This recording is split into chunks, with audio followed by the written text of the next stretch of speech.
Kaka Mange Kimambi anapeleka serikali ya Tanzania mbio. Hey! Yani kama ni kwenye mahospitali na macho. Ndio. Katika vikao vya wabunge vya siri yupo. Ndio.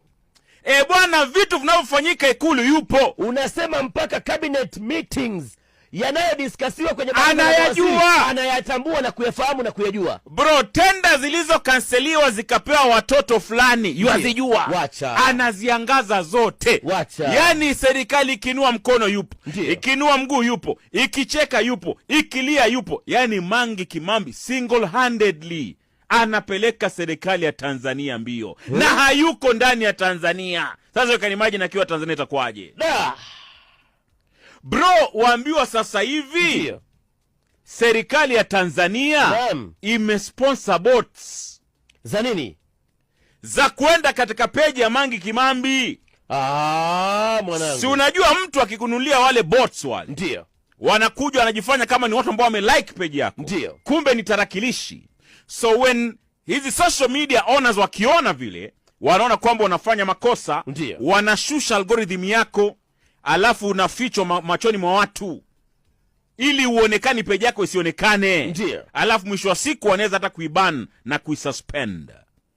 So hivyo ndivyo walivyofanyiwa Mange Kimambi na serikali ya muungano wa Jamhuri ya Tanzania. Pigo tena zaidi. Kweli? Hivi ninavyoongea ameenda Instagram headquarters kuripoti na kuambia kwa mimi hakuna mali nimenunua kitu.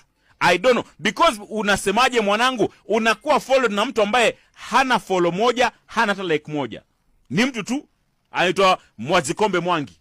Anamfollow. So hawa bots wakija pale, ama hizi bots zikija pale, naam, zina increase followers.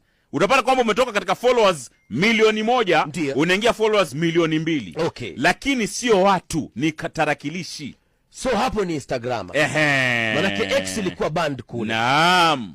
Manake nimekuwa nikijiuliza. Na uwezo wake mkubwa Mange Kimambi kwenye Instagram. Sidhani hata kama yuko na social media nyingine. Nimekuwa nikijiuliza. Naam. Mbona posti za viongozi wakuu serikalini Tanzania hazina engagement vile zilivyokuwa nayo? Kumbe ilifungiwa wananchi wa kawaida. Ni wa serikali peke yake ndio wanaotumia. Yani pale Tanzania X bwana ni habari. Labda wewe na VPN ndio kidogo utatoboa. Kwa faida ya James pale Mwanza. VPN nini? Bwana, VPN ni virtual network, virtual sijui nini virtual. Sasa hapo ndo utakoroga, wapatie kwa Kiswahili waelewe. Nasemaje? Yani